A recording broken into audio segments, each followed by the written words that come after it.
Good day, kids. Hello. It's me again, Teacher Sonia for English Grade 4. Okay, this time we are now in quarter 3. So I hope everyone is ready to take up everything here in English quarter 3. So now we are now in module 1. So before we will start with module 1 in quarter 3 in English, I would like you to prepare your modules, of course your ball pen, and of course make sure that you have with you your answer sheets, and of course you are in your comfortable seat or position. Okay, so that we will go along with our lessons smoothly. So are you ready now? I hope you have all your things with you because we will start now for English quarter 3, module 1 with our lesson, understanding adverbs. Okay, so let's go to the next page. All right, so we have here what you will learn. So in this module, children, you will learn about adverbs and some of its kinds, which serves as modifiers that give more details to the ideas presented by sentences. Okay, so that's what we're going to focus today. With the help of this module, you will learn to form and use adverbs of manner, use adverbs of time, and use adverbs of place. Okay, so we will be learning not just one, not just two, but three adverbs in one module. So I want you to focus your attention since it has been mixed up into one lesson or module. Okay? All right. So you go now to check and learn. Okay? So you open your modules, right? Okay, so check and learn. The direction says, study and read the following sentences. On the line before each one, write the question word, how, when, or where, to identify what the underlined word or phrase tells. Okay, write down your answer in your notebook. Okay, so for others, you will have your answer sheet, or I have provided an answer sheet for you for English. Okay, so you will write your answer in the answer sheet. So we have the first answer sheet, and then we have the evaluation sheet. So we have two. All right, now number one. Okay, so what are we going to answer? We're only going to put how, when, and or where. So if you think that the underlined word tells something of how or giunsa ang action mo nang atong i-answer.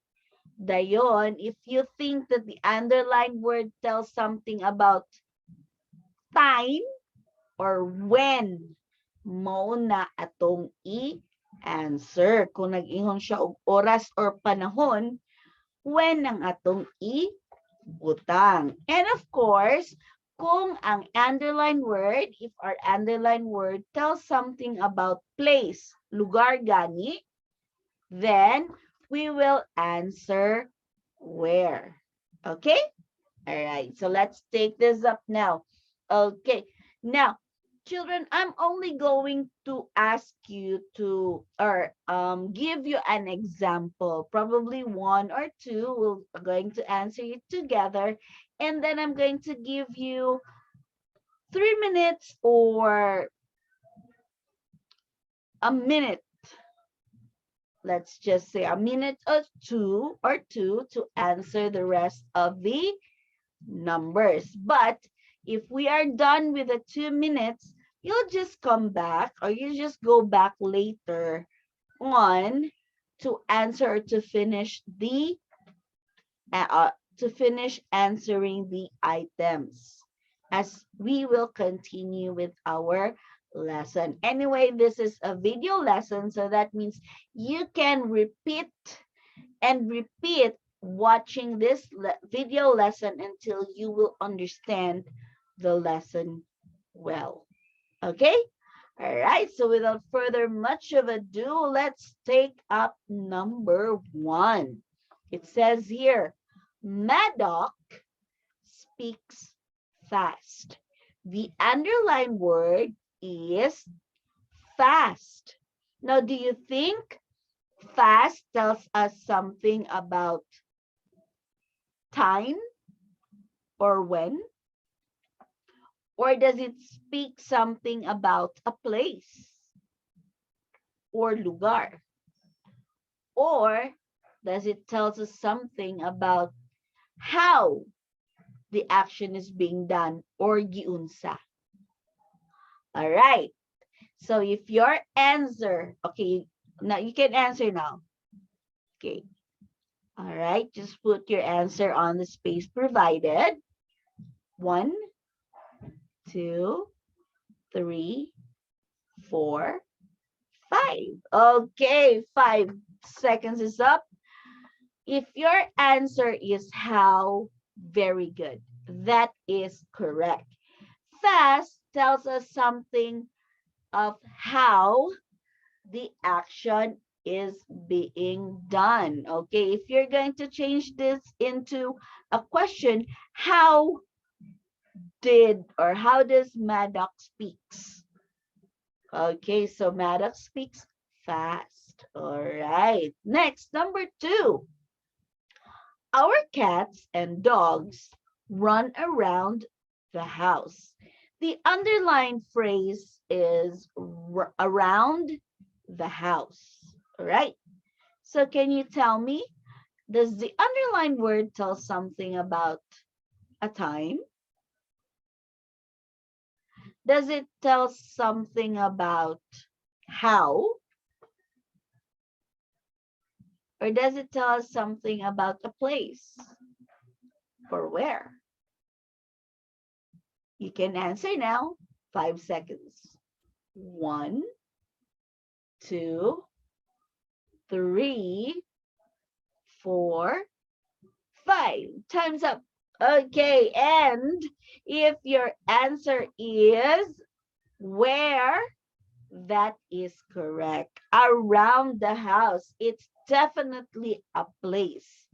Okay, it tells us something about a place. Very good. All right, so now I'll be giving you a minute or 2 to answer 4 to 10, and later on we'll proceed, and then I will check that if you will pass your module for next week. Okay, all right, so you will start now. Okay, number 3. A security guard watched us closely. The underlined word is closely. Okay, so is that a how, when, or where? Number 4. They found 2 dogs last night. The underlined words are last night, or the phrase is last night. Is that how, when, or where? Number 5. The carpenter hit the nail hard. Okay, so the underlined word is hard. What does it tell us? Is it how, when, or where? Number 6. Kelsey waited patiently. The underlined word is patiently. Is that how, when, or where? Number 7, the children went downstairs. The underlined word is downstairs. Is that a how, when, or where? Number 8, my sister will visit her friend tomorrow. Is that a how, when, or where? Number 9, his brother lived and worked abroad. The underlined word is abroad. And the last number is the student council gave their donation yesterday. The underlined word is yesterday. Is that a how, when, or where? All right, so that is for this item. So we have 10 items, and then we already answered 1 and 2. So I'm expected to check 3 to 10 when you pass your modules. Okay, let's proceed to the next. Open your module to page 1. Okay, it says here, lesson 1, forming and using adverbs of manner. Review and learn. Okay, how well do you remember the important words in sentences? Okay, it says here, copy each of the underlined words to the correct column. Write down your answer in your notebook. Okay, look at this one, children. We have here 3 columns. We have the noun, the verb, and the adjectives. Okay, if you still remember, when we talk about noun, it speaks about the name of a person, place, or things, or even an event or an animal. So that is a noun. Tells us something about the place, a name of a place, person, things, animals, or an event. When we say verb, it's an action word. Anything that indicates an action or nagpakita o action, like run, dance, mauna siya gitawag na to og verb. Okay?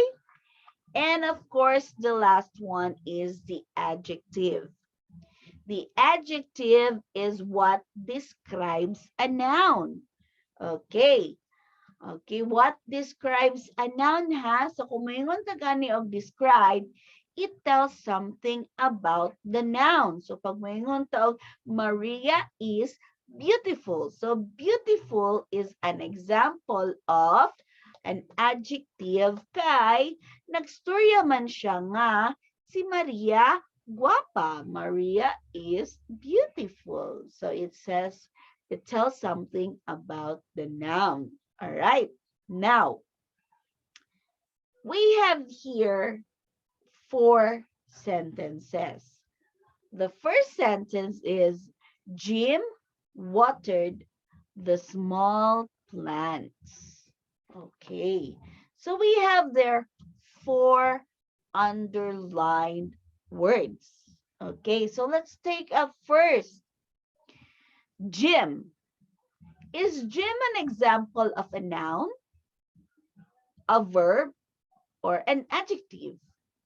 Now remember, when we say a noun, it tells something about or a name of a person, place, things, events, or animals. Or does it say about a verb? Kung verb, kung si Jim verb, is Jim an action word? Or is Jim an adjective? When we say adjective, nag-describe siya. Nag-describe kaya ang word nga Jim? Okay. So, siya na belong sa noun, sa verb, sa adjective. Okay, you can write your answer now. All right, children. If your answer is noun, that is correct. So I want you to check it with a ball pen. Check. Na as a noun si Jim because Jim is a name of a person. Very good. Next, underline word is watered, meaning nagbu-bu. So is watered an example of a noun? Nagstorya ba siya o ngalan sa tao, hayop, butang, lugar, or mga panghitabo? Or action siya? Or nag-describe siya? Okay, can write your answer now. If your answer is verb, imo siyang gibutang under verb, very good. That is correct. Watered meaning namubo siya. So meaning nag-action. Na siya'y action gibuhat. Gabubo si Jim. Okay, very good. Next. The next word is small. Small. Unsa kahay indicate or unsa kay gipasabot aning small? Ngalan ka ni siya og tawo, butang, lugar or panghitabo? Ang small kaha action word or ang small nag-describe? Okay.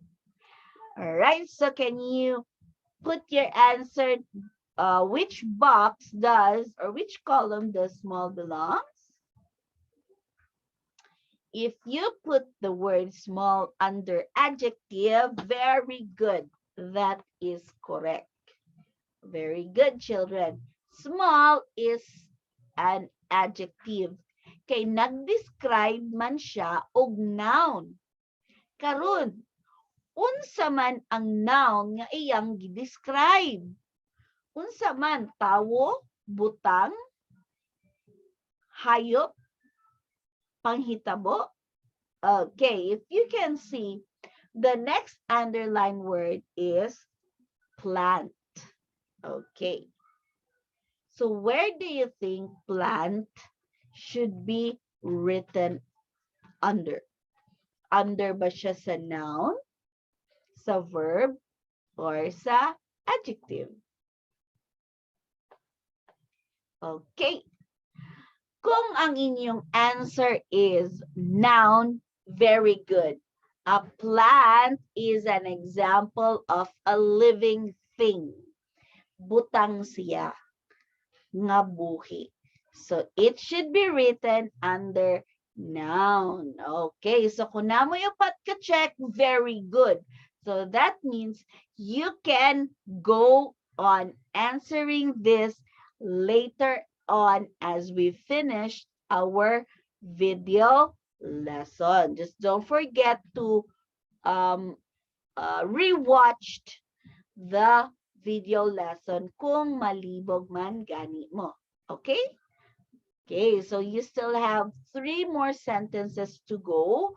Do not forget to go back after the video lesson. Okay, next page. Page 2. We have here find out and learn. As you have learned, an adjective is a word that is used to describe or modify a noun or a noun equivalent. So when we say noun equivalent, children, it's a pronoun. Okay? Katong mga he, she, it, they. Oh, kata siya. Wala siya noun equivalent. But do you know that there is another kind of word that can describe or modify other words aside from nouns? Okay, so if you will study the picture below. Okay, from the picture, naa siya'y duha ka sentence nga nahimo. Sentence 1 nag-ingon, the old man walks. Sentence number 2, the old man walks slowly. Okay. Siyempre, pag when mutigulang na ganita or manigulang na ganita, di ba, hinay na ta mulakaw. Okay. Right. Both sentences above are true. Okay. Sakto ni siya. Walay sayop ani. The first one presents the simplest idea. It's still a sentence, children, because it has a subject and a predicate na ay nagbuhat sa action o na action nga action being done. Okay, right. The first one is the simplest idea about the old man who is walking, and the next sentence contains an additional word that gives more details on how the old man walks.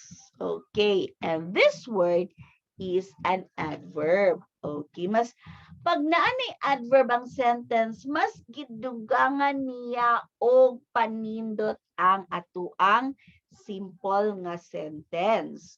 Okay, kung makita ninyo, ang gidugang ra gyud niya nga word is ang word nga slow. Meaning, giunsa man ni Lolo paglakaw. So, meaning slow. So, kaning slow, kay tungod na anay question nga giunsa, slow is an example of an adverb. Okay.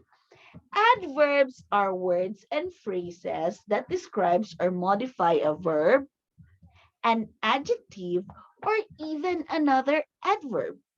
Okay. So, pwede siya mo describe sa verb. Kay ang gi-describe sa slowly, diri sa sentence, kay dili man si old man, dili si lolo.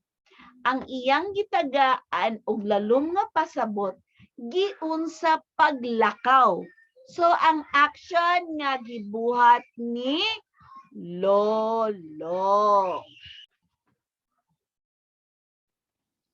This lesson focuses on one of the kind of adverb. So meaning adverb of manner. So meaning ang adverb nag-describe siya sa action, manner, giunsa, nilulo paglakaw, hinay. Okay, the old man walked slowly. How did the old man walk? Slowly. Muna siyang example na siya of adverb of manner. All right. Okay, moving on. Page 3. Okay, discuss and learn. Adverb of manner or adverbs of manner answers the question how. Giunsa. It tells how an action is done or how a state of being happened. Okay, look at this one. Jude apologizes sincerely to Karina. Okay naman kung moingon tag, Jude apologizes to Karina. It's also a sentence and it's the simplest one. But since we are talking about adverb of manner, giunsa pag-apologize ni Jude kay Karina. Okay, so we have here the bold letters. Kanang gipaitom nga mga word or gipaitom nga word. And we have here sincerely. Okay, and the underlined word is apologizes. Apologizes is an act or an action. So meaning, ang sincerely diri nag-ingon or nag-tell something about the action nga gibuhat ni Jude nga apologize. How did Jude apologize to Karina? Sincerely.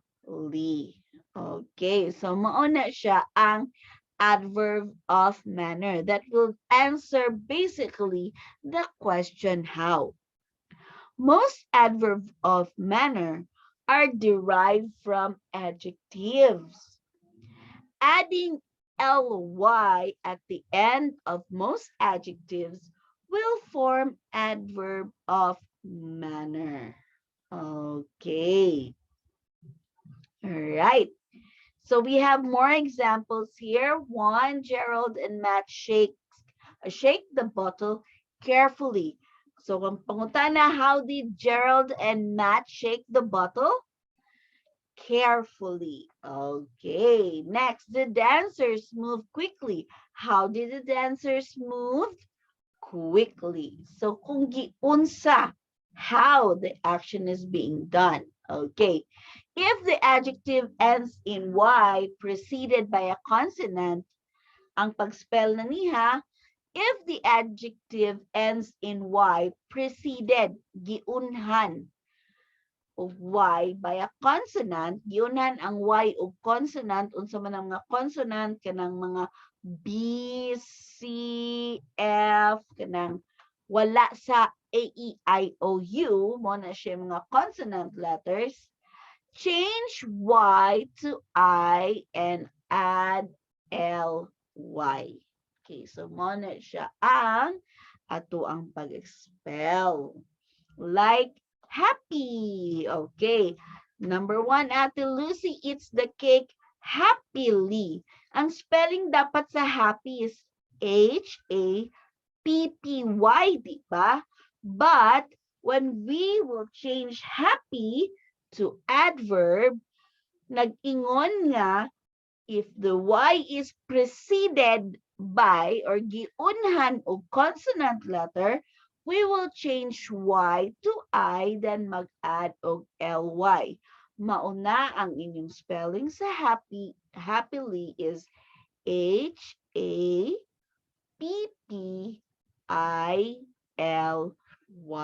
Okay, so always remember children, kay diri ni siya kadaghanan masayo.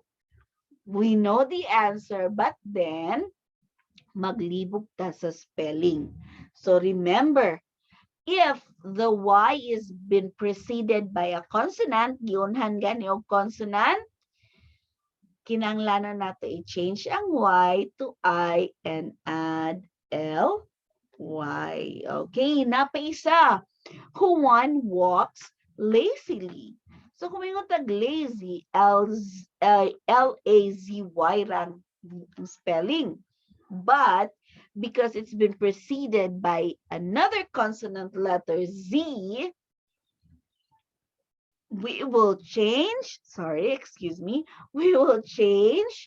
Y to I and add L-Y. So muna ang lazily is spelled L-A-Z-I-L-Y.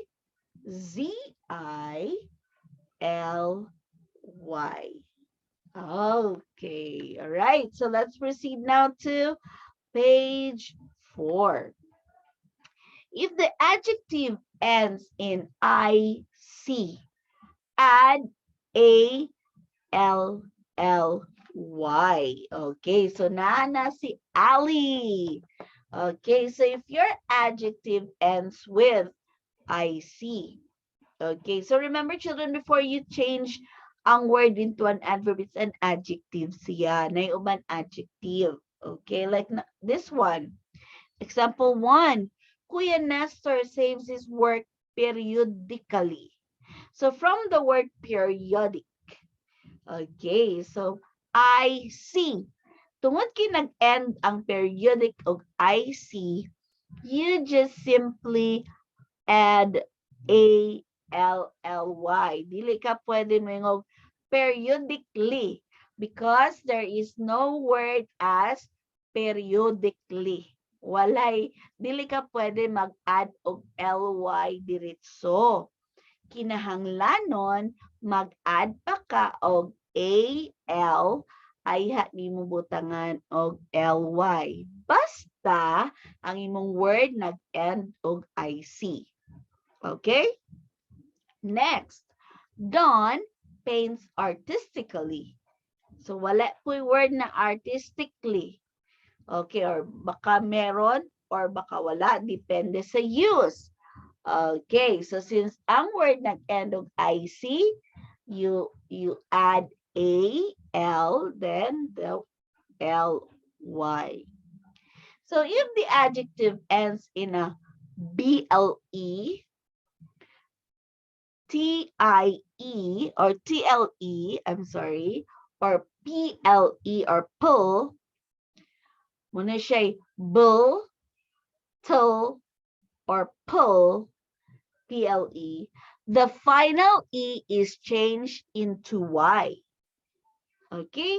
So, kanang E sa kinalasan anang bull, till, and pull, kinahanglanon ni end, i-change nato siya sa Y. Okay. Like, number one example. The filmmaker showed the character's emotion subtly. Subtle, but subtly. Okay, it's a silent T. Okay, subtle. Pag TLE siya, subtle. But pag kuan na siya, mag-add na siya LY, subtly. Okay, mas silent T na siya. Next, simply attach this tool to that machine. From the word simple, nahimo siya simply. Okay, remember that remember that while most adverbs of manners end in ly, there are few words that retain the adjective form. Check. Not good. So be careful also this one. So these are basically mo na ni siya ang mga rules na dapat ninyong hinumduman when you will have to form the adverb of or spell out the adverb of manner. Like for example, number one, the dog walks fast. Okay. Kaning fast, hindi mo siya pwedeng punag fastly. Okay. So, pwede na siya fast. It's because it's already indicating an action. How? Giunsa man? Fast. Okay. Next, Coach Robert shoots the ball far. Oh, pwede po na. Okay, now, here are other words that look like adjectives but can function as adverbs of manner. Like when we say hard, high, long, short, straight, and well.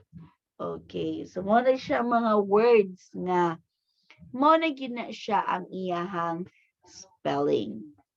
All right, so let's try learn some more. Change the adjective into an adverb. Write down your answer on the answer sheet children provided for you. Okay, number one, ordinary. Okay, how do you think you will change this adverb, this adjective into an adverb? Remember the rules. When the Y is been preceded by an consonant, what will we do? Change Y to I, then add ly. Okay, so the word now becomes ordinarily. Okay, the spelling is ordinarily.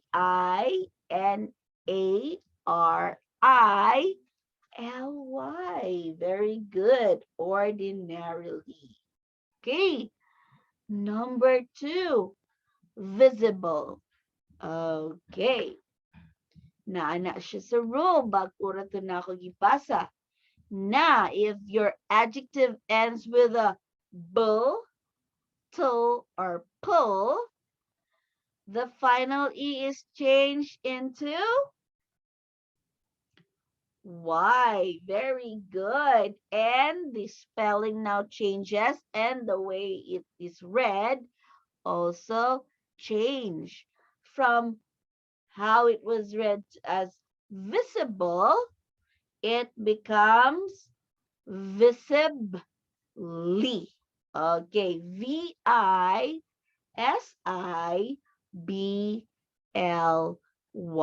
And then you will continue the rest, 3, 4, and 5 later on. Okay, next page. Page 7. We have a letter B. B activity. Encircle the adverb of manner in each sentence below.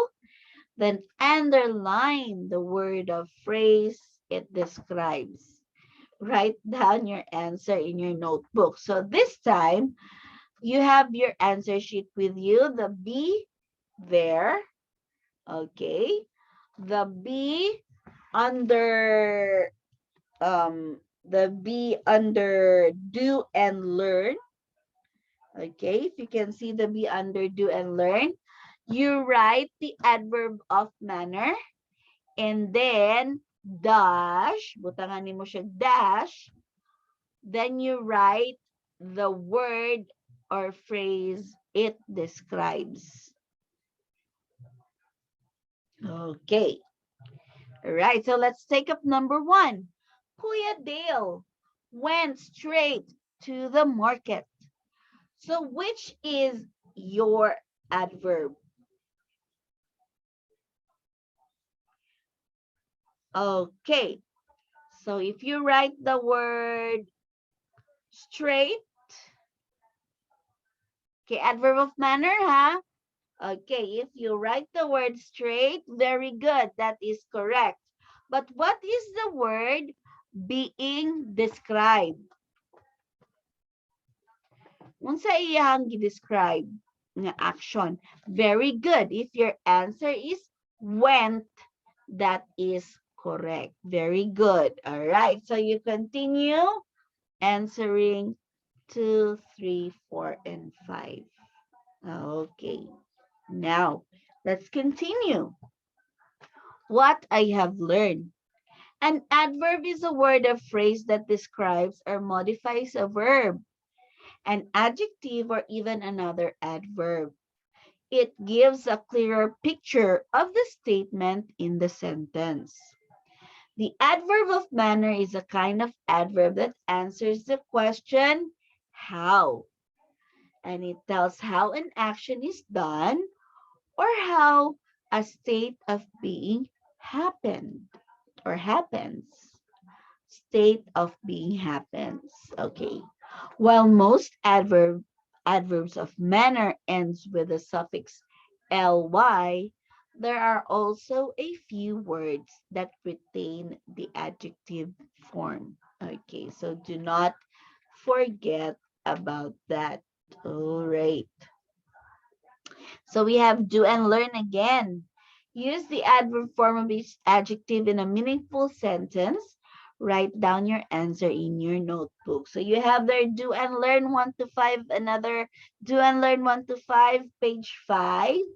You need to write 5 sentences from the speedy, easy, obedient, dangerous, and merrily. Okay, so you need to use this adverb form of each adjective in a meaningful sentence. Okay, so let's proceed to the next page. Evaluate. Okay, now let's try to evaluate. Copy the adverb of manner on the line before each number. Put a cross or an X if the sentence does not contain an adverb of manner. Then write down your answer on your notebook. So you have their evaluation. Children 1 to 5. Okay, I just want you to mark lang X the number that you think that does not contain any adverb of manner. So you need to do this on your own since this is already evaluation. So tan-awon na ako kung nakasabot mo about adverb of manner. Okay. For this try and learn, let's not just do this try and learn because we still have another or two more lesson to take up. Okay, so later on, I want you to go back to the pages that is meant to be answered by you after the video lesson. But for now, let's proceed to the next page. So this try and learn aning a page 6. Dili na ni ninyo siya ansiran. Okay, let's proceed to the next page. Lesson 2. Using adverbs of time. Okay, adverbs of time. Review and learn. Encircle the words and phrases that indicate time. Write down your answer in your notebook. So, pwede na dili sa notebook naman gyapon ko gi-provide dia nga sheet, di ba? Padayon lang under lesson 2. Okay, just write down your answer on the answer sheet. I-write ninyo ang adverb na nag-indicate or words, dili adverb pala, words na nag-indicate og time or panahon. Okay? I think we have a few there. For example, in the morning, kana siya. Nag-tell gina siya something about time, panahon. Okay, kay when? In the morning. Okay, so panahon. So that is one example. And the rest, kamo na ang mo sulat. Kung pila ka book pa ang inyong makita nga words na nag-indicate og time. Right. But for now, let's proceed. Find out and learn. Study the picture. O, same gihapon ni siya nga picture. Si tatay gihapon ang gigamit. Study the picture and the sentence. This time, if you will see, sentence number 1 ang iyang gigamit katunang gidugangan og adverb of manner. The old man walks slowly. Okay, yun sa paglakaw ni tatay. Slowly. Okay. Sentence number 2.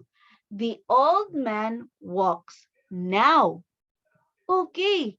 So, giunsa man pagka different sa atuang sentence.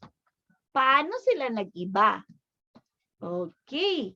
So, sentence 1, it talks about how giunsa ni tatay paglakaw. Pero sa sentence number 2, kanus-a ning lakaw. So, when? Oras ang gipangayo. When did the old man walk? And the answer is now, karon. Okay, so meaning, nag-take up na ta sa ikaduhang adverb, which is adverbs of time. Both sentences above are true. In the first one, the adverb slowly presents how the old man walks. And in the second sentence, the adverb gives more detail on the time when the old man walks. As you have learned, the word slowly is an adverb of manner. Diba? Nakarumdum mo? Now, the underlined adverb in the second sentence is called an adverb of time. This lesson focuses on this kind of adverb. Okay, so we'll focus now on the adverb of time. Okay, open to the next page. Page 8. Discuss and learn. Adverbs of time. An adverb of time tells the time, when an action or event happened or happened. Okay, an adverb of time, again, tells the time when an action or event happens or happened. Example, I can see them now. Okay, so the word or the bold letters or the bold word is now. So I can see them now. So makita na siya nako karon. Makita na nako sila karon. Okay, right. Learn some more. It says here letter A. Encircle the adverb of time in each sentence below. Then underline the word or phrase it describes. Write down your answer in your notebook. Okay, children. Answer sheet again. I provided there. Lesson 2. Learn some more letter A. Okay, nakita? All right. Number 1. Okay, all we need to do is to write the adverb of time. I-write lang nato ang adverb of time. Dayon, butangan nato og dash.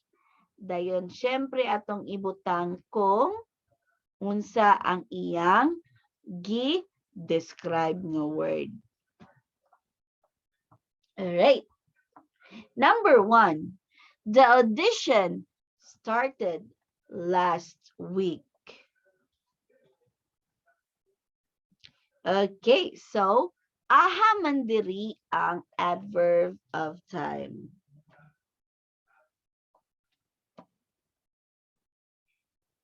Okay. All right. So the adverb of time is, if your answer is last week, very good. All right. So last week, that is the adverb of time. Now, ang pangutana, underline the word or phrase it describes. So, unsa man ang gi-describe sa last week? Unsa man ang word nga gi-describe? Last week, the audition started last week. What about last week? Nag? Okay, so if your answer is started ba kamo? Or audition? Sige daw, be. Tanawa. Man ang gi-describe anak niya. Man ang gi-describe sa adverb of time diha.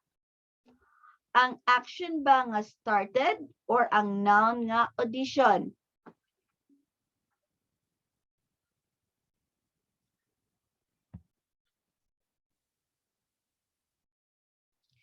Okay. So if your answer is started, that is correct. Okay. Because when did the audition started? Last week. When the audition started? Started is our verb. Okay. All right. So you continue on from number 2 down to number 6 later. Letter B. Add an appropriate adverb of time on each line. Make sure that the completed sentences are meaningful. Write down your answers in your notebook. So children, you need to copy the sentence ha, para ma-kompleto. The victims were evacuated. Kamu na ang bahala of adverb of time. Like for example, let's give an example. The victims were evacuated yesterday. Okay. Yesterday, children, is an example of adverb of time. Kagahapon. And that is a sentence now. Kaya na naman siya adverb of time. So example to siya ha. The victims were evacuated yesterday. So kamo na ang mo-continue from 2 to 5. Okay? All right. So now let's proceed. What I have learned. An adverb of time is a word or a phrase that indicates the time when an action or event happens or happens. Okay, now do and learn in page 9. Use each adverb of time in a meaningful sentence. Write down your answers in your answer sheets. All right. So, kamu na bahala, ani. Kay sentence man ni siya. Good luck, children. Okay, next page. Let's go to page 10. O, kanipod. Kamu na pod ang mubuhat, ani, because this is evaluation. Of course, about adverb of time. Copy the adverb of time on the line before each number.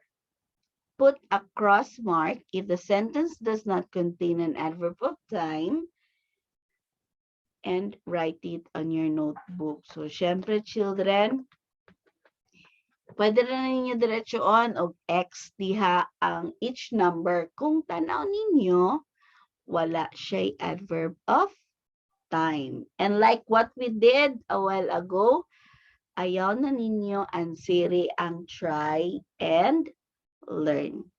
Okay, children? Okay, so now we're done with adverb of time. Nada na punta sa adverb of manner. I think we are now down to our last adverb, which is, ta-da! Adverbs of place. Lesson 3, children. Grabe ni siya na module, children, ha? 3 to 1. 3 adverbs into 1 lesson. So, kinahanglanon nga inyong balikon og tan-aw ni nga video lesson para makasabot mo. Okay? Kay hinay-hinay na dyan nako og explain ninyo. Alright. Now, let's have review and learn. Encircle the words and phrases that indicates place. Okay, children, lugar karon ang gipangita. Lugar. Write down your answers in your answer sheets. So, tanawan ninyo diha. Muna'y panghitabo dihang dapita. Sa inyong answer sheet, we have their lesson 3. And then we have review and learn. Na blanco diha. Nga, nambiran ninyo. Murag na number 1 to 10. Then, no. Nabalay na yeah. Na number diha, you just write if there is an indicated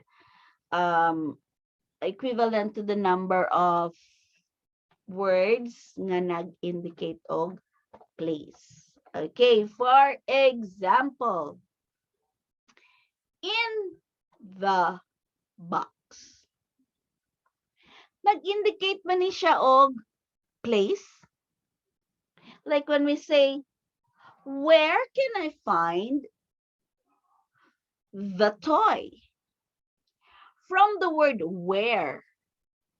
So, kana siya nangutana siya og lugar.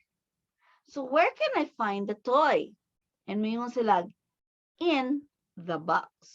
So, meaning, children, in the box is an example of adverb of, yes, children, adverb of place. So, muna siya ang pinakaunang inyong isulat diya sa review and learn, and the rest is up to you. Okay, pero unya pa. Alright, so for now, let's proceed to find out and learn. Si Tatay gihapon ng ato ang example. Study the picture below and the sentences about it. Sentence number 1. The old man walks slowly. Okay, so ang slowly gani is an example of what adverb? Adverb of manner. Very good. Adverb of manner na nag-tell something about how or giunsa ang action pagbuhat. Very good. And then sentence number 2. The old man walks now. Ang now is an example of adverb of, very good, adverb of time. Kay nangutana siya, when? When did the old man walks? And nag-answer siya og now. Karon na nilakaw si tatay. Alright. And sentence number 3, children. The old man walks along the sidewalk. Ang gi-underlinean nga phrase is along the sidewalk. So ang adverb of place, children, it answers the question, where? So kung pangutanan ni siya, where did the old man walk?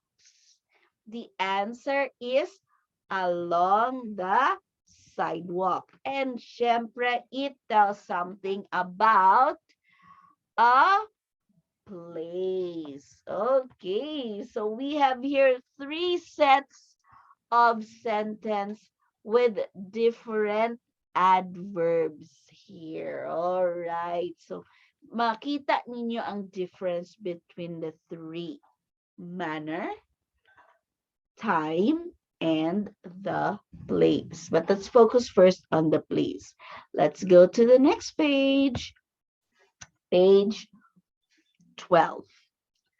All the sentences on the previous page are true. In the first one, the adverb slowly presents the manner or the way that the old man walks. O, diba? In the second sentence, the adverb now tells the time when the old man walks. And in the third sentence, the underlined phrase tells the place where the old man walks. As you have already learned, the word slowly is an adverb of manner, while the word now is an adverb of time. Now, the underlined phrase in the third sentence is called adverb of place. And this lesson focuses on the kind of adverb. So now let's try to discuss and learn. Adverb of place. An adverb of place tells the place or the direction where an event or action happens. Like this one. For example, my friends are waiting outside. Okay, so friends are waiting outside. Where are my friends waiting? Aha, naghulat ako mga friends. Outside. Okay, so the bold word outside indicates an adverb of place. Okay, and it describes or tells something about waiting or are waiting. That is the action being done by my friends. Unsa sila naghulat.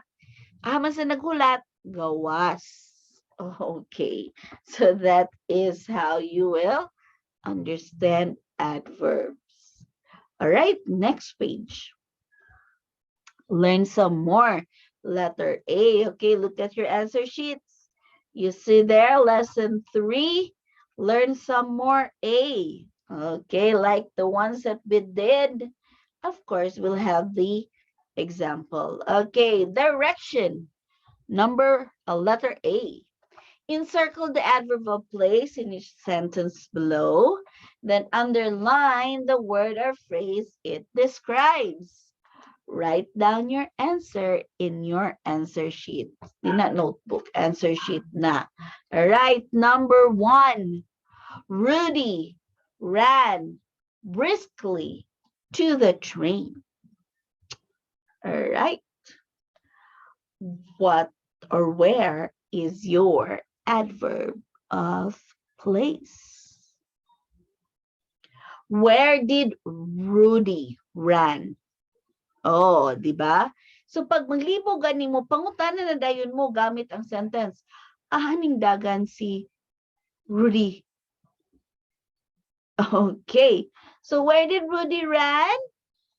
Okay, if your answer is to the train, that is correct. That is our adverb of place. Now the question is, which is the word that this adverb modify? Okay, so we have the action being done. We have the ran or ran briskly. Okay. Pwede briskly, pwede ran briskly. Okay, but if to be safer, let's have the two verb. Ran briskly. And 2 to 10 is all yours. Okay, kamo na ang mo-answer, Ani, later on. Okay, letter B. Letter B na ta, ha? Add an appropriate adverb of place on each blank. Make sure that the completed sentences are meaningful. Write down your answers in your answer sheet. So, blanco na siya nga number sa ubos. Kamu na bahala ang mubutang sa adverb of place. Like for example, let us go to the mall tomorrow. Okay, so gidugangan ako to the mall. Okay. Remember, children, when we say adverb of place, kinanglanon na gina siya to the mall. Dili lang ka pwede mo let's go mall tomorrow. Kumplituhon gina siya. It should be phrase. To the mall. Okay, so that is given number 1. Okay, so example number 1 is given na or bonus na siya number 1. 2, 3, and 4 is all 2, 3, 4, and 5 is all yours. Kamuna ang mo kompleto, ana. Okay. Next, page 16. What I have learned. An adverb of place tells the place or the direction where an event or action happens. Okay. Do and learn. Okay, look at your answer sheet. We have there do and learn, page 14. Use each adverb of place in a meaningful sentence and write it on your answer sheet.